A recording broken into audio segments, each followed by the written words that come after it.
اللہ رب العزت نے فرمایا هُوَ انزل علیک الکتاب، اللہ وہ ہے کہ جس نے آپ پر کتاب نازل فرمائی، منہ آیات محکمات، ان میں کچھ محکم آیات ہیں، ہن ام الکتاب، وہ کتاب کی اصل ہے، وَأُخَرُ متشابہات، اور کچھ آیات متشابہات ہیں، فَأَمَّا الَّذِينَ فِي قُلُوبِهِمْ زَيْغٌ فَيَتَّبِعُونَ مَا تَشَابَهَ مِنْهُ ابتغاء الفتنہ، فرمایا وہ جو دلوں میں جن کے زنگ اور ٹیڑھا پن ہے وہ آیات متشابہات کا ترجمہ کر کے لوگوں میں فتنہ ڈالنے کی کوشش کریں گے، وما یعلم تأویلہ، اور ان آیات کی تعویل کوئی نہیں جانتا، توجہ رکھیے گا، ان آیات کی تعویل کوئی نہیں جانتا، الا اللہ، سوائے اللہ کے، سوائے کس کے؟ سوائے اللہ کے، والراسخون فی العلم، اور بعض مفسرین نے یہاں وقف والراسخون فی العلم پہ، یا اللہ جانتا ہے یا وہ لوگ جانتے ہیں جو علم میں اترے ہوئے ہیں، جو راسخ فی العلم، جو کون ہے؟ راسخ فی العلم ہے، یا وہ جانتے ہیں، ان کی تعویل یا خدا جانتا ہے یا راسخون فی العلم جو ہے یا پھر وہ ان کی تعویل جانتے ہیں۔ قرآن کریم کی ان آیات کی تعویل کو خدا جانتا ہے یا راسخون فی العلم جانتے ہیں۔ تو احباب گرامی، آپ نے آیا کریمہ سن لیا، لفظ بھی سن لیا، بات تعویل قرآن کی ہو رہی ہے، کس کی بات ہو رہی ہے؟ تعویل قرآن کی بات ہو رہی ہے، تنزیل قرآن کی بات نہیں ہو رہی، نازل میرے نبی پر ہو چکا، اب مسئلہ تعویل قرآن کا ہے۔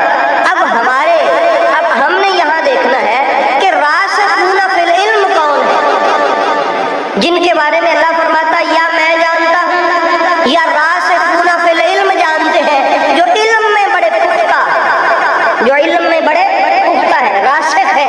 میں نے ایک لفظ استعمال کیا جو علم میں اترے ہوئے، جو علم میں اترے ہوئے، کچھ لوگ ہوتے ہیں کہ علم ان میں ان کی جستجو کی قدر کے مطابق اترتا ہے، جتنی ان کی چاہت ہوتی علم ان کے دل میں اترتا ہے، جتنی ان کی تڑپ ہوتی ہے، پیاس ہوتی، علم ان کے سینے میں وجود میں اترتا ہے، سب کے وجود میں علم اترتا ہے۔ فرمایا یہ ایسے ہیں کہ یہ علم میں اترے ہوئے ہیں، سمجھ آ گئی؟ یہ کہاں اترے ہوئے؟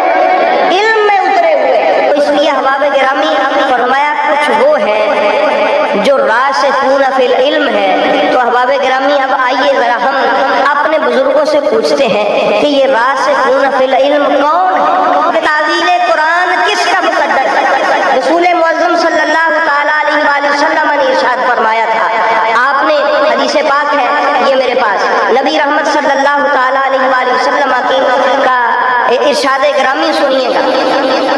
حضرت قاضی شہاب الدین ابن حجر عسقلانی شافعی وہ ارشاد فرماتے ہیں، آپ فرماتے ہیں کہ نبی رحمت صلی اللہ علیہ وسلم نے فرمایا انا اقاتل علی تنزیل القرآن وعلی قاتل علی تعویلہ، فرمایا کہ میں نے تنزیل قرآن پہ جنگ کی ہے، علی تعویل قرآن پہ جنگ کرے گا، علی تعویل قرآن پہ جنگ کرے گا، میں تنزیل قرآن پہ جنگ کی ہے اور تعویل قرآن پہ علی جنگ کرے گا۔ پتہ چلا میرے نبی نے سند دے دی کہ جو قرآن کی اللہ کے بعد میرے بعد تعویل جانتا ہے وہ علی المرتضیٰ، وہ کون ہے؟ علی شیر خدا ہے اور ان کے گھر والے ہیں۔ اس لیے احباب گرامی حضور نبی کریم صلی اللہ علیہ وسلم نے اور بھی ارشاد فرمایا، آپ نے ارشاد فرمایا حضرت ابو ذر غفاری سے، حدیث پاک ہے، حضرت علی متقی الہندی حنفی ہمارے بزرگ ہیں اہل سنت کے، وہ ارشاد فرماتے ہیں رسول پاک صلی اللہ علیہ وسلم نے ارشاد فرمایا، حضرت ابو ذر غفاری کنت مع رسول اللہ صلی اللہ علیہ وسلم وہو ببقیع الغرقد، مولا علی حضرت ابو ذر فرماتے ہیں میں رسول پاک کے ساتھ تھا، آپ جنت البقیع کا وہ جو قبرستان نہیں ہے وہاں تھے، آپ نے فرمایا والذی نفسی بیدہ ان فیکم رجلا یقاتل الناس من بعد علی تعویل القرآن کما قاتلت المشرکین علی تنزیلہ، فرمایا تم میں ایک ایسا مرد ہے، تم میں ایک ایسا مرد ہے جو میرے بعد تنزیل قرآن، جس طرح میں نے